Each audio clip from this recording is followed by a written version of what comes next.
மாண்புமிகு தமிழ்நாடு துணை முதல்வர் உதயநிதி ஸ்டாலின் பிறந்த நாளை முன்னிட்டு சேலம் மாவட்டம் இடங்கணசாலை நகராட்சி காடையாம்பட்டி சந்தை திடல் பகுதியில் சேலம் மேற்கு மாவட்ட இடங்கணசாலை நகர திமுக சார்பில் இளைய தலைவர் மாரத்தான் போட்டி வருகிற 15/12/2024 ஞாயிற்றுக்கிழமை காலை 6 மணிக்கு நடைபெறவுள்ளது. விழாவினை சேலம் நாடாளுமன்ற உறுப்பினர் TM செல்வ கணபதி தலைமையேற்று தொடங்கி வைத்து பரிசளிக்க உள்ளார். நகர திமுக செயலாளர் செல்வம் வரவேற்கிறார். GT Holidays, South India's #1 travel brand. You know you are special when you're with GT Holidays. இன்றைய முதல்வர் அவர்களை மிக கடுமையாக தாக்கி கிட்டத்தட்ட ஒரு 10 ஆண்டுகளுக்கு முன்னால் கட்சியை விட்டு கட்சியின் தலைமையின் கோபத்திற்கு ஆளாக்கி விலக்கப்பட்ட அழகிரி மீண்டும் திராவிட முன்னேற்ற கழகத்தில் இணைய போகிறாரா? இந்த காணொலி வாயிலாக பார்க்கலாம்.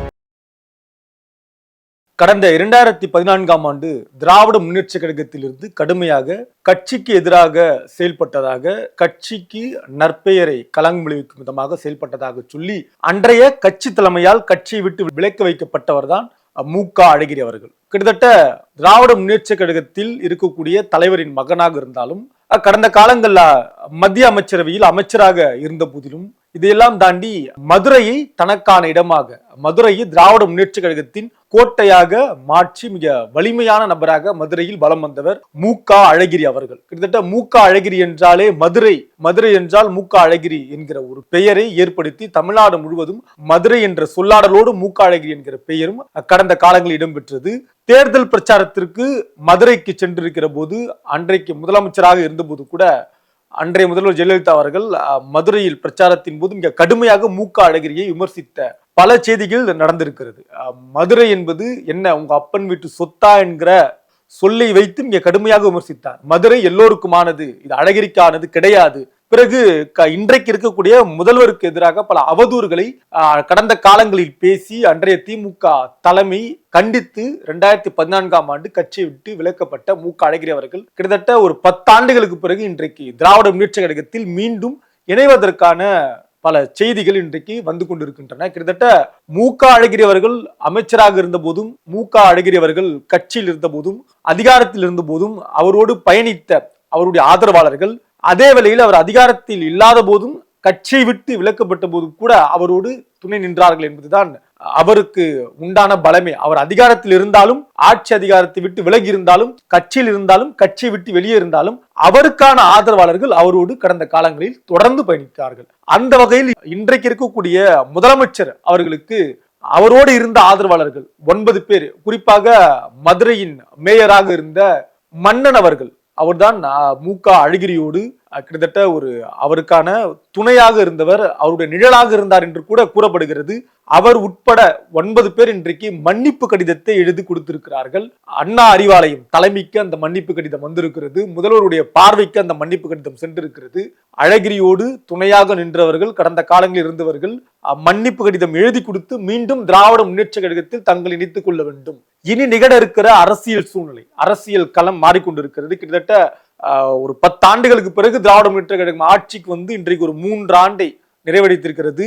அடுத்தடுத்து நாடாளுமன்றம், சட்டமன்றம், அதைத் தொடர்ந்து உள்ளாட்சி தேர்தல்களிலே திராவிட முன்னேற்ற கழகம் வென்றிருக்கிறது. திராவிட முன்னேற்ற கழகத்துடைய கூட்டணியை இன்றைக்கு இருக்கக்கூடிய முதல்வர், திராவிட முன்னேற்ற கழகத்துடைய தலைவர் மிக சரியாக இயக்கி கொண்டிருக்கிறார். இந்திய அளவில் உருவாக்கப்பட்ட இந்தியா கூட்டணி எந்த அளவுக்கு செயல்படுகிறதோ அதையெல்லாம் தாண்டி இந்தியா கூட்டணிக்கு ஒரு முன்மாதிரியாக தமிழகத்தில் இருக்கக்கூடிய இந்த இந்தியா கூட்டணியை மிக சரியாக கட்டமைத்து கொண்டு செல்கிறார். கட்சியில் இருக்கக்கூடிய உள்கட்சி பிரச்சனைகளை தாண்டி, கூட்டணியில் இருக்கக்கூடிய சில குறைபாடுகளை தாண்டி, சிக்கலை தாண்டி, கடந்த காலங்களிலே கூட திருமாவர்களுக்கும் இன்றைய முதல்வர் அவர்களுக்கும் ஏற்பட நினைத்த பல சிக்கல்களையாம் தாண்டி மிக சரியாக அதை இன்றைய முதல்வர் கையாண்டு இருக்கிறார். எனவே திராவிட முன்னேற்ற கழகம் அடுத்து 200 தொகுதி இலக்கு, 2026 நடைபெறக்கூடிய சட்டமன்ற தேர்தலில் 200 தொகுதிகளை கைப்பற்ற வேண்டும் என்று முதல்வர் அவர்கள் உத்தரவிட்டிருக்கிறார். துணை முதல்வராக இருக்கக்கூடிய உதயநிதி ஸ்டாலின் அவர்கள் களத்திலே இறங்கி வேலை செய்து கொண்டிருக்கிறார். கட்சியில் இருக்கக்கூடிய முன்னணி தலைவர்கள் ஒரு இளைஞரணி படையை உருவாக்கி இருக்கிறார்கள். இளம் பேச்சாளர்களை இன்றைக்கு கட்சியில் இறக்கி இருக்கிறார்கள். இவர்களுடைய இலக்கெல்லாம் கிட்டத்தட்ட 200 தொகுதிகளை வெல்ல வேண்டும். திராவிட முன்னேற்ற கழகம் கடந்த காலங்களில் வென்றதை விட இன்றைக்கு 200 தொகுதிகளை வெல்ல வேண்டும்.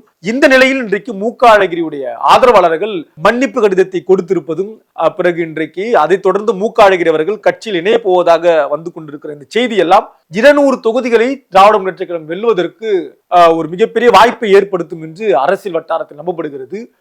அழகிரியுடைய அரசியல் என்பது ஒரு தனிபாணி அரசியல். திராவிட முன்னேற்றக் கழகத்தில் கலைஞர் அரசியல், இன்றைக்கு இருக்கக்கூடிய ஸ்டாலின் அரசியலை போல மூக்க அழகிரியுடைய அரசியல் நீங்க கிட்டத்தட்ட மதுரையெல்லாம் போனீங்கன்னா ஒரு அக்ரெசிவா இருக்கும். மூக்க அழகிரியுடைய அரசியல் என்பது சென்னை, அதாவது நீங்க தமிழ்நாட்டில் யார் ஆளுங்கட்சியாக இருந்தாலும், தமிழ்நாட்டில் திமுகவே ஆளுங்கட்சியாக இருந்தாலும் திமுகவுடைய ஒரு அமைச்சரோ அல்லது திமுகவுடைய ஒரு ஆதரவாளரோ மதுரைக்குள்ள போய் ஒரு திட்டத்தை செயல்படுத்த வேண்டும் என்றால் அங்க குறிப்பா அழகிரியுடைய கண் பார்வை தேவை. அவருடைய உத்தரவோடு தான் மதுரையில், அது திமுகவாக இருந்தாலும் அல்லது திமுக கூட்டணியாக இருந்தாலும் அல்லது வேற ஒரு ஆளுங்கட்சியாக இருந்தாலும், அங்க குறிப்பா அழகிரியுடைய ஒத்துழைப்போடு தான் மதுரையில் தங்களுடைய கட்சி பணியையோ அல்லது அரசு பணியை கூட செய்ய முடியும். அந்த அளவுக்கு மதுரையை தனக்கான கோட்டையாக மாற்றி காட்டியவர்.